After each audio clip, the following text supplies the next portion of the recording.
it's Marlene here with Savory Thoughts at savorythoughts.com.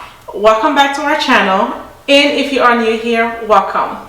So guys, in this video we are making this delicious, flavorful Haitian chicken stew. Now this stew is rich and it's filled with amazing flavors. So with delicious tender pieces of chicken simmered with garlic, onions, and sweet bell pepper, this stew is perfect over a bed of rice.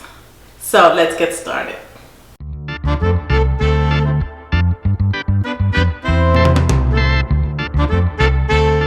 So guys, to begin, you want to go ahead and wash your chicken thoroughly. So we recently shared a video of how to clean your chicken, and we will definitely list it in the description box below so you can find it and you too can know how to clean your chicken Haitian style. So cleaning chicken aside, now we want to go ahead and begin with this recipe. Now let's bring in the essentials. So we are talking about garlic cloves, and for this recipe we'll be using 4 garlic cloves.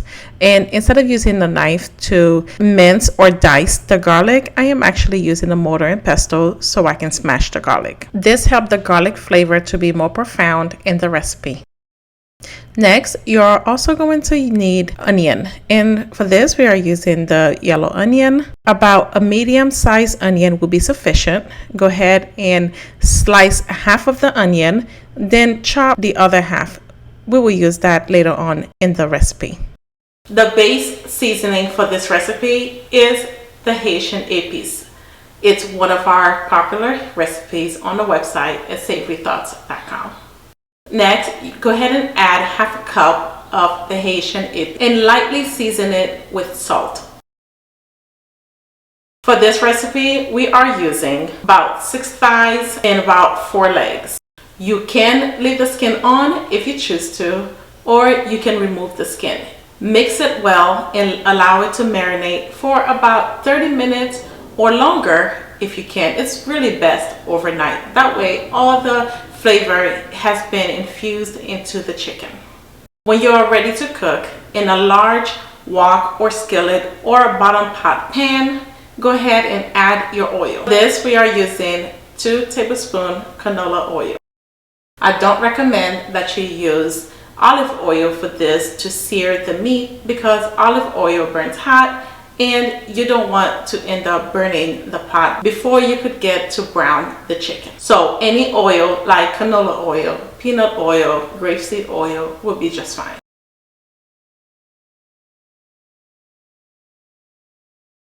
So it's very important, and be sure not to discard the marinating liquid because we are going to use it later on in the recipe. So go ahead and add 4 cups of water to the marinating liquid and set that aside. So once you are done searing your chicken, go ahead and set it aside on the plate. In the same skillet, wok, or large bottom pan, go ahead and add in your chopped onions. Once you're done adding your onions, your garlic, and just a handful of the bell peppers. You can use any color you'd like. Mix that well and add in your tomato paste. Continue to mix well and deglaze it with about 1/4 cup of the liquid. Next, add in your chicken, add in your herbs, add in your apple cider vinegar, and also add in your lemon juice, because every Haitian recipe, truly, when it comes to the meat recipes, always have some sort of acidic flavor. Now once you're done, slowly pour in the liquid. Lightly take your spoon to just mix it. You don't want to overdo it, but just enough so that all the ingredients just starts to sway around and starts to cook. So reduce the heat to medium-low. At this point, you also want to season it to taste with salt and pepper. And also be sure to add the remaining bell peppers as well as the tomato paste. So go ahead and cover your pot and allow it to simmer for 15 to 20 minutes over medium heat.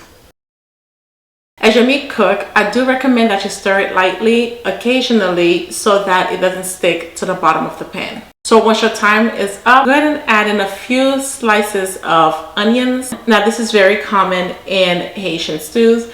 We like to finish our sauces with just few slices of onions, just enough so you can get that crunchiness, but not enough for it to be completely raw. Just a hint of crunchiness. And let your stew continue to simmer for an additional 10 to 15 minutes over medium-low heat. So guys, I have the complete list of ingredients listed in the description box below, but it's also on the website, and we're also showing step-by-step guide on how to make this perfectly with ease. This stew also freezes well. You can have it in the deep freezer for up to 3 months. Guys, thank you so much for watching our video. Again, if you are new here, we would love for you to subscribe and hit the notification bell so you don't miss out on any new videos. Cheers.